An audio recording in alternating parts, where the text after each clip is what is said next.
Okay, so last Sunday, President William Ruto went for church service at JC.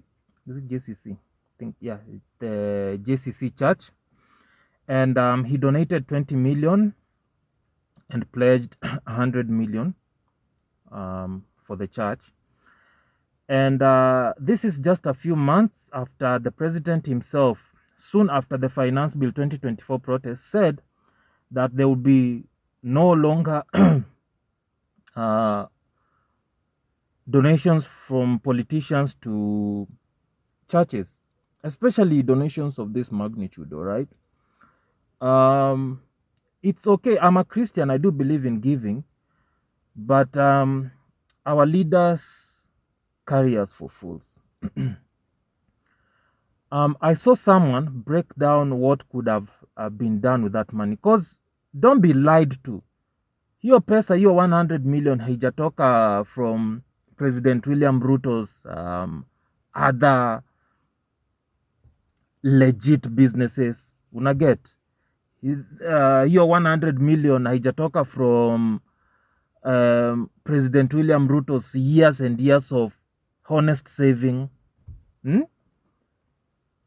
This is money from the taxpayers. Let's just be honest. Let's call a spade a spade. These politicians are not fooling anyone. You get?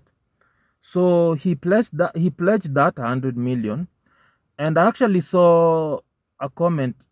I wish I'd saved the comment from someone who said that 100 million is a lot of money.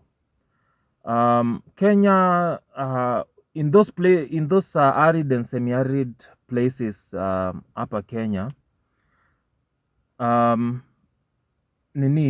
president can go to like 50 communities in those arid and semi-arid areas of Kenya and dig boreholes with that 100 million.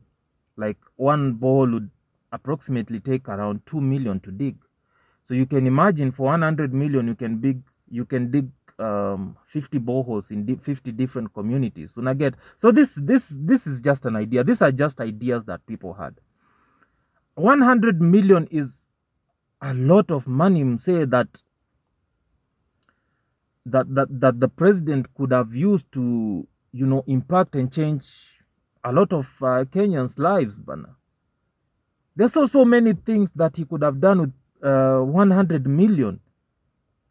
However, he donates the 100 million in church to blindfold and fool more poor people, that in order to be blessed, you need to give. So an ignorant and poor person out there will end up also giving up all they have, or rather all they've worked for, ndio ablesiwa apate kazi ama tajirike. You see, this is the problem with the majority of the Kenyan churches. I do know that there are genuine churches out there, but this is the problem with the majority of churches. I do know God works miracles. I do not dispute that. But let's just be honest and realistic. Even the Bible says there's faith does not nitangwaje. There's nothing like faith without work. Like you have to work. Matthew chapter 7 verse 7 says, ask and you will find. Now that's why you pray. Ask and you will receive, sorry. Knock and the door will be open to you. Seek and you will find. So the asking is the praying bit. The knocking is, and remember, prayer works in three dimensions. So the asking is the praying part. The knocking is the persistence in prayer. And the seeking is where you get off your ass and you go in search of the things that you've prayed for. So if you prayed God to bless you with a car, if you've prayed God to bless you with a car and you have a job, seeking is where you wake up, you go, you work your ass off, in pursuit of that promotion. Seeking is where you wake up, you work your ass off in pursuit of that side hustle. And God will give it to you, and God will help you find it because you've been praying. You see, as in that's the logic behind it. Because you prayed for a car, there has to be a process of you getting this car.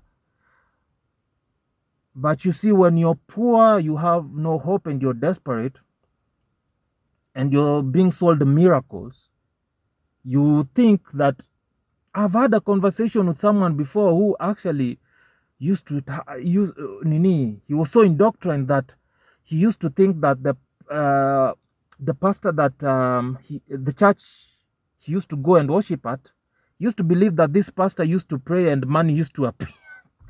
Bro, it's that serious bana. Watu actually wanadhaningia mapasta wanaombanga.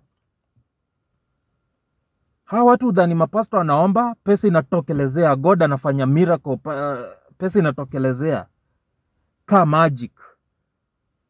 They don't know that it is ile do kidogo wanakuanga nayo, hiyo do kidogo wanatoa, they don't know hiyo ndo do inatajirisha mapasta.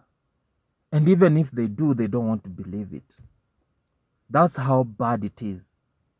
That's how easy it is to convince a poor person, say. Just sell a poor person hope. Never give a poor person money.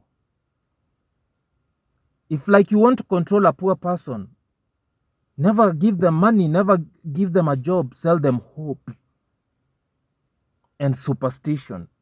It's so fucking unfortunate, bro. Na nyinyi watu walk out there bana, fungueni watu wa kwenyu washamba macho. Fungueni watu wa kwenyu wajinga macho. Fungueni watu wa kwenyu ignorant macho bana. Educate them on these things. It's sad bana, it's very very sad. So nimeona wasee manze wamejam vibaya sana and they're planning on occupying the church. I'm pretty sure there'll be like tight security in that church this Sunday. I'm actually in support of this because I feel it's high time that we start calling out some of these fake pastors. It's high time, tunataka sanitize. You see how Jalango used to say sanitize. We need to sanitize the church and the government, bana. We need to sanitize the church and the government, bana. Because let's be honest, there's no way God will stand and let you be oppressed in the name of religion, in the name of faith. Go read Isaiah chapter 58 from number 1 to... go read the Isaiah chapter 58 yote.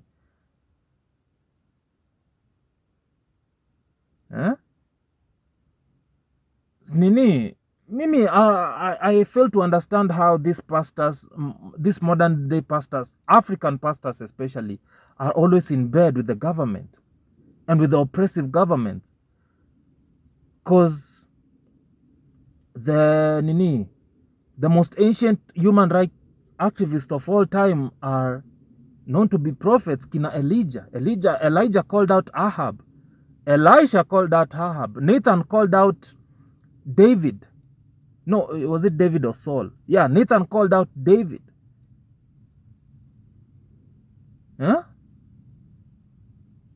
These people were activists. Nathan called out Ahab as well. Nathan called out David. Elijah called out Ahab.